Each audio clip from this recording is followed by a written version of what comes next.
Hi! Good morning! And for today's video, good morning, Fendi. Good morning, Mutaon. Kuan, maulan na umaga.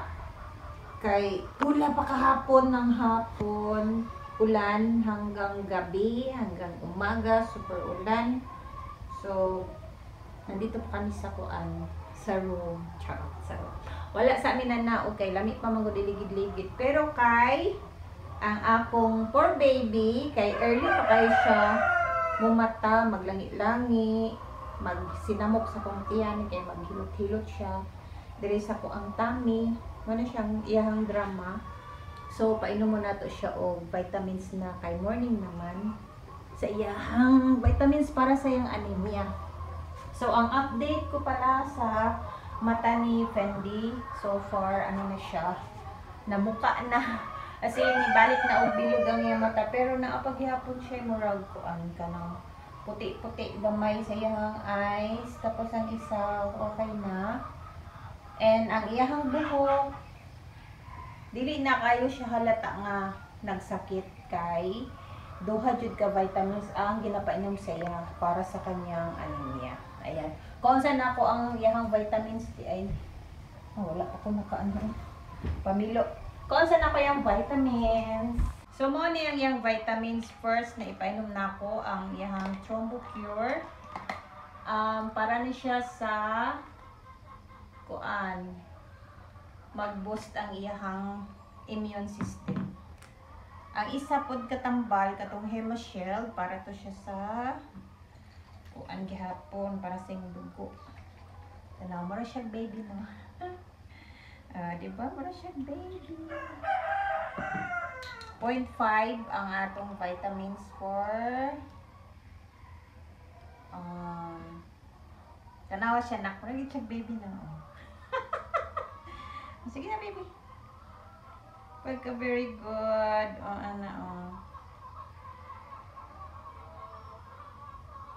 Pag nagpainom dayo og kuan cut, dapat dili siya sa center, sa gilid jud. Ay para dili sila matuk-an. Dili baby.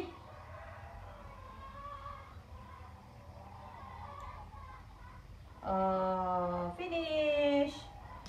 And dapat pag nagpainom ta og ano, dili lang sa gilid ana, tas dili nakahangad ang atong kuan ang atong kuan for baby, dili siya pwede kay para dili matukan, dapat nakaano lang, pantay lang, tas ganyan sa gilid ana.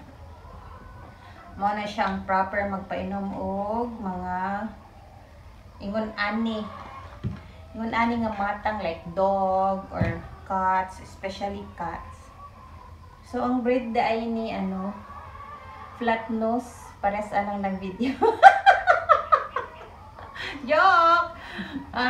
Flat ang iyang nose. So, ang breed ani kay exotic Persian. Exotic Persian. Tapos, baga siya buhok. Na.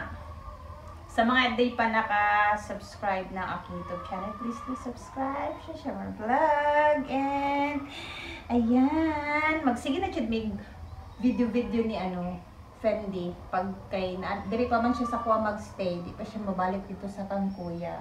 Ako sa ang mag-alaga sa iya, so araw-araw kami may update sa iyahang kondisyon, o di ba?